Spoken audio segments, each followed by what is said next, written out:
ఈ పరిణామ క్రమంలో తగ్గినాయా, పెరిగినాయా పక్కన పెట్టి అదే మీకు మార్గం అనుకుంటే, ఎందుకు మీకు తగ్గిపోయింది? మీరు ఇండస్ట్రీలో కొంతమంది హీరోని విమర్శించారనా, ఇంకోళ్ళు విమర్శించారనా, అందుకు తగ్గిపోయినాయా అని పక్కన పెట్టు. చెప్తా.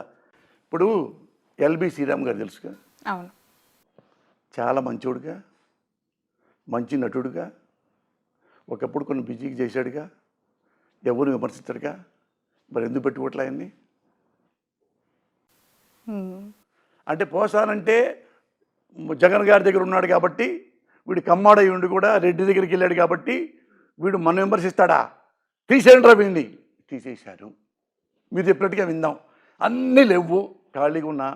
నా వెంట్రుకని కూడా మళ్ళీ మళ్ళీ చెప్తున్నా. దేవుడు నాకు అన్నీ ఇచ్చాడని చెబుతున్నా. అయిపోయింది కదా. సరే, నేను దుర్మార్గుణ్ణి, నేనంటే ఇష్టం లేదు. ఎల్బి శ్రీరామ్ అంటే ఎందుకు ఇష్టం లేదు? ఉత్తముడిగా, ఒక్క మాట మాట్లాడగా, వేషాలు ఇవ్వచ్చుగా. ఒక్కో సినిమాలు కనీసం 5-6 రోజుల్లో వేషాన్ని ఇవ్వచ్చుగా.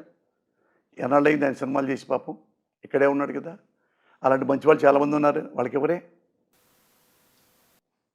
ఇది ఈ ఇండస్ట్రీ ఎవడబ్బో సొమ్ము కాదు.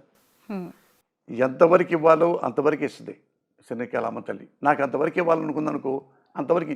ఇప్పుడు పైగా 4 సినిమాలు చేస్తున్నా, 4 కాకుండా హీరో చేస్తున్నా, ఫస్ట్ కాపీ వచ్చింది. రేపు ఎల్లుండో మీకు మీ జర్నలిస్టులందరికీ షో వేద్దామని నాయస్తాకు చెప్పా. ఆ షో ఇక్కడే మా ప్రివ్యూ థియేటర్ ఉంది, అందులో హీరో చేశా. మా అబ్బాయి కథా మాటలు రాశాడు, వాడు ఉజ్వల్ రాసి వెళ్ళిపోయాడు. రాశాడు, దాని డైరెక్షన్ నేనే చేశా. ఓకే. మరి హీరో సినిమా చేస్తున్నాక ఇప్పటికి బాగుంటే ఆడితే, బాగోకపోతే ఆడదు. చాలా సినిమాలు ఉంటాయి కదా, పెద్ద హీరోలు కూడా బాగుంటే బాగా ఆడతాయి, బాగోకపోతే బాగా ఆడవు. నా సినిమా అంతే. మెంటలకి ఇష్టం బాగుంది, హిట్ అయిందిగా. ఆపరేషన్ దుర్యోధన పెద్ద హిట్ అయిందిగా. నాకు అన్ని రకాలు ఉన్నాయిగా. సరే, మీరంటే పార్టీకి సపోర్ట్ చేయటం వల్ల తగ్గాను. ఇప్పుడు మీరన్న పాయింట్లోనే ఎల్బి శ్రీరామ్ లాంటి గారు చాలా మంది అలాంటి వాళ్ళు ఉన్నారు. అసలు తెర కనుమరుగైపోయి ఇంట్లో బుక్స్ రాసుకుంటూ కాలక్షేపం చేస్తూ ఉన్నారు. నిజంగా చెప్పాలంటే బ్రహ్మానందం గారు కూడా చాలా తగ్గిపోయింది. ఆయన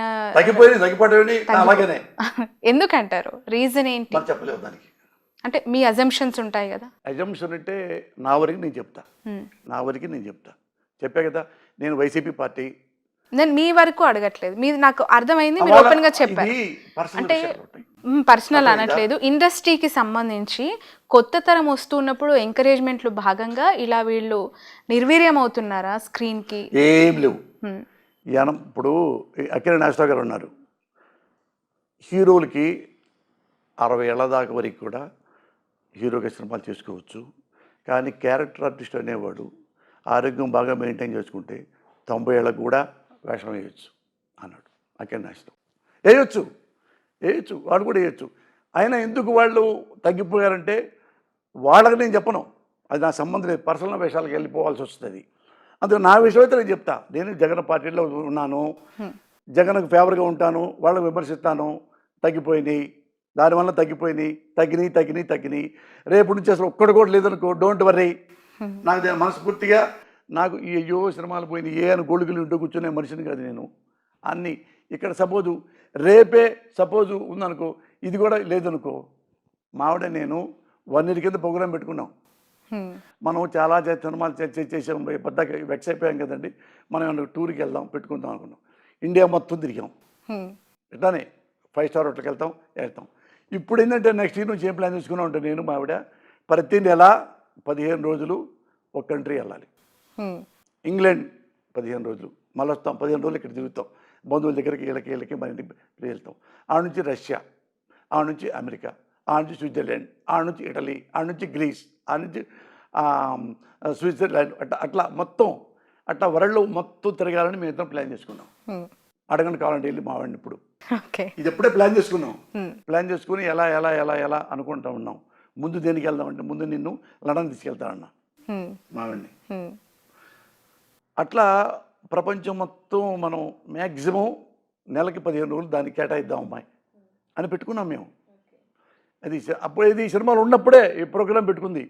ఈ 2 ఏళ్ళు ఆగుదాం. అప్పుడు 1 year అయిపోయింది కదా, ఇక 1 year 1.5 year తర్వాత 15 రోజులు ఇక్కడ.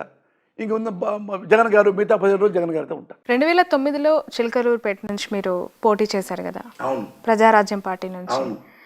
చిరంజీవి గారు పిలిచి టికెట్ ఇచ్చి పోటీ చేయమన్నారు, అనివార్యంగా పోటీ చేశారు.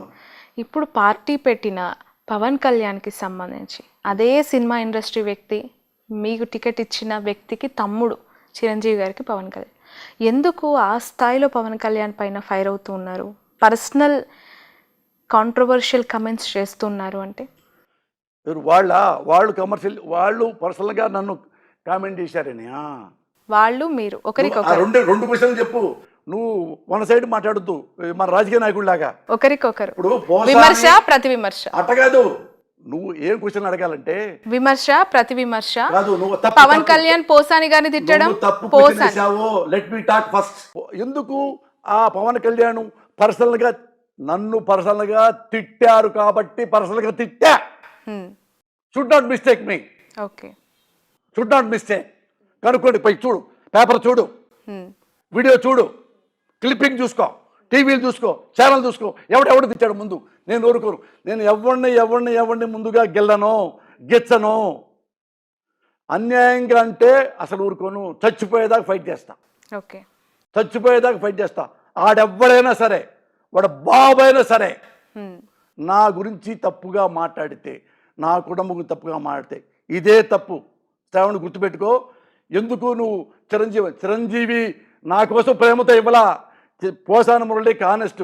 పోసాన మురళి నన్ను నా కుటుంబాన్ని కాపాడాడు. వాళ్ళ కుటుంబంలో అందరు నేను ఒక వాళ్ళలాగా కాపాడా. ఆ కుదురుతో ఆయన నాకు టికెట్ ఇచ్చాడు. ఏ సందర్భంలో? అది ఈయన చిరంజీవి గారిని వేరే వాళ్ళ ఇంట్లో ఆడవాళ్ళని తిట్టారు. ఓకే, తెలుసు కదా, ఇప్పుడు గొడవ అయింది. అప్పుడు నేను చిరంజీవి గారు నాకు ఫోన్ చేశారు కన్నీళ్లతో. బస్సులో ట్రావెల్ చేస్తూ ఉండగా ఈ ఎలక్షన్ అప్పుడు. అంటే ఏంటి మురళి, నన్ను తిట్టమను, అంతేగాని ఎందుకు నా ఇంట్లో ఆడవాళ్ళని ఎందుకే తిడతారు అని కన్నీళ్ళు పెట్టుకుని మాట్లాడుతుంటే, అన్నా నువ్వు అటు మాట్లాడు మాకు. ఎందుకంటే నేను ఆయన దగ్గర బాగుంటా క్లోజ్గా. రాజకీయాలు నాకు సంబంధం లేదు అప్పుడు. అయితే ఆయన అన్న నా బాధ్యత, ఇక్కడ నుంచి నోరు మూపిస్తాను అని. అప్పుడు తర్వాత నేను ఎవడరా మాట్లాడింది చిరంజీవి గారి గురించి మాట్లాడండి, చిరంజీవి గారు అసమర్థుడా కాదా, అసమర్థుడు అని చెబుతాం. అదే గెలుస్తాడా గెలుస్తాడని మేము అంటాం, గెలవడం నువ్వు అంటావు. అవి మాట్లాడండి. అంత ఇంతో ఆడవాళ్ళ గురించి డీమోరల్ చేస్తారంటారు ఎదవల్లారా అని నేను వాళ్ళని తిడితే, అప్పటి నుంచి చిరంజీవి గారి ఇంట్లో ఆడవాళ్ళమని ఎవ్వరూ నోరెత్తలా ఇంతవరకు. అది ఆయన చిరంజీవి గారు పెగ్గేసుకుంటా ఇక్కడ గుండె మీద చేయబెట్టుకొని, ఇక్కడ ఉన్నాడు రా పోస్తాను నాకు, ఇక్కడ ఉన్నాడు రా పోస్తాను నాకు అన్నాడు. వాళ్ళ తమ్ముడు నాగబాబు లేడా, వాళ్ళ తమ్ముడు పవన్ కళ్యాణ్ లేడా, వాళ్ళ బంధువులు లేరా, మేనల్లుళ్ళు లేరా, వాళ్ళందరూ కూర్చోబెట్టి నన్ను ఇలా అంటున్నారా వీళ్ళు అనలేదే. నన్ను ఎందుకు అడిగాడు చెప్పు? నన్ను ఎందుకు అడిగాడు? నన్నే ఎందుకు అడిగాడు? ఇంత పెద్ద సినిమా ఇండస్ట్రీలో నా మీద నమ్మకం, డెడికేషన్తో ఉంటాడని. వాళ్ళ తమ్ముడు పిలవచ్చుగా, అరే తమ్ముడు వదిన అన్నారు, వాటి ఆడపిల్లలు అన్నారు, వాడి సంగతి తెలుసు అన్నాడా? సాక్షి చెప్పంటావా? పక్కన కన్నబాబు ఇప్పుడు వైసీపీ ఎమ్మెల్యే, అదే ఫోన్ గెలిపింది. అతను వాళ్ళ తమ్ముడు కళ్యాణ్ కృష్ణ అడగండి, వాడే నాకు తిరిగాడు కళ్యాణ్ కృష్ణ. అయ్యో ఎక్కడున్నారు సార్ మీరు, ఇక్కడ రాసుకుంటున్నారా? చిరంజీవి గారు ఎప్పుడు మీతో మాట్లాడాలంట, టెన్షన్ అయిపోయింది, వాడు ఎవడు తిట్టాడు. ఇంత టెన్షన్తో తీసుకెళ్ళారు నన్ను. నేను పిచ్చినా కొడుకును కదా. అయ్యో ఒక ఆడవాళ్ళని అన్యాయంగా అన్నాడా, పైగా చిరంజీవి గారి కుటుంబాన్ని ఎందుకు అని ఆ నోరు మూపించా, అది వేరే మ్యాటర్. అయినా వాళ్ళు నన్ను చంపుతాం కొడతాం అన్నారు. నేనన్నాను, వాళ్ళు ఎవరు చెప్పారు ఇట్లా మధ్య చంపు నేను ఇది చేస్తా ఉంటే, ఒరే ఓ పని చేయమను, చంపితే పోసాన కృష్ణమురళిని పర్ఫెక్ట్గా చంపేయమను. పొరపాటు కొనుగుడితే బతికామనుకో, వాడి ఫ్యామిలీ మొత్తం నేను చంపాల్సి వస్తారా, అట్టున్నాగా జైలుకి వెళ్ళాల్సి వస్తుంది అని కూడా చెప్పాను. అది కూడా వాళ్ళకి తెలుసు, చిరంజీవి గారికి కూడా తెలుసు. మరి అదే చిరంజీవి మళ్ళీ బయటకు వచ్చిన తర్వాత పోసాని నా గుండెల్లో ఉన్నాడని నాకు తెలియకుండా ఆయనే అనౌన్స్ చేశాడు. నేను అడగలా, ఆఫీస్కి వెళ్ళాలా, నేను ఒక్కసారి వెళ్ళా ఆఫీస్, ఒకసారి అతను పంపించి కళ్యాణ్ కృష్ణ వచ్చాడు, రాండి సార్ బీపార్ ఉంది రమ్మంటున్నారు, రాండి సార్ చేపట్టుకొస్తే చిరంజీవి గారు చెప్పా, అన్నా నేను డబ్బులు ఖర్చు పెట్టను, ఓట్లు కొన్నాం, మిమ్మల్ని పైసా అడగను, నీ ఇష్టం నువ్వు ఎలా ఉండ గెలుగుతాపో అన్నాడు. ఓడిపోయా, హ్యాపీకి వచ్చాను. ఎంత ఖర్చు పెట్టాను తెలుసా నేను? మీరు అన్నారు కదా హానెస్ట్గా ఎలా ఉండాలని, 7 లక్షలు ఖర్చు పెట్టాను ఎన్నికలకి. దేనికి? కాఫీలకి, టీలకి, భోజనాలకి, కూల్ డ్రింక్స్కి, ఎండాకాలం కాబట్టి వాళ్ళకి కార్యకర్తలకు ఒక కారు, నాకు ఒక కారు, పక్క పోలీసులకి, ఇక టిఫిన్లకి, అన్నాలకి, లంచ్కి అన్నీ కలిపితే 7 లక్షలు. ఇంకా కొంత కూలీస్ అయ్యి తాగారట ఇది కానీ మొత్తం అక్కడ 3 లక్షలు అప్పు తీసుకొని కోర్టులోని ఒక పబ్లిక్ ప్రాసిక్యూటర్ దగ్గర ఇక్కడికి ఇంటికి వచ్చి మళ్ళీ 3 లక్షలు పంపించా. 10 లక్షలు నా ఖర్చు అయింది తిండికే, పబ్లిసిటీకే. వరంగల్, మిర్యాలగూడ, తుని మీ ఆశీర్వాదంతో ఒకే రోజు 3 షోరూంలు ప్రారంభిస్తున్నాం. ఇంతవరకు డబ్బులు వృధా చేసింది చాలు. తప్పకుండా మీ లలితా జ్యువెలరీలో ఎస్టిమేట్ స్లిప్ తీసుకోండి. మీకు నచ్చిన నగను ఫోటో తీసుకోండి. మార్కెట్ ధరతో పోల్చండి. ఎక్కడ ధర తక్కువో అక్కడే కొనండి. Warangal, Hanumakonda, Rayapura main road, Miryalaguda, Sagar road, Tuni market main road. డబ్బులు ఎవరికి ఊరికే రావు. ప్రారంభోత్సవ ఆఫర్. బంగారు నగలపై తరుగులు 2% తక్కువ. వజ్రాభరణాలు క్యారెట్కు 6,000 తక్కువ.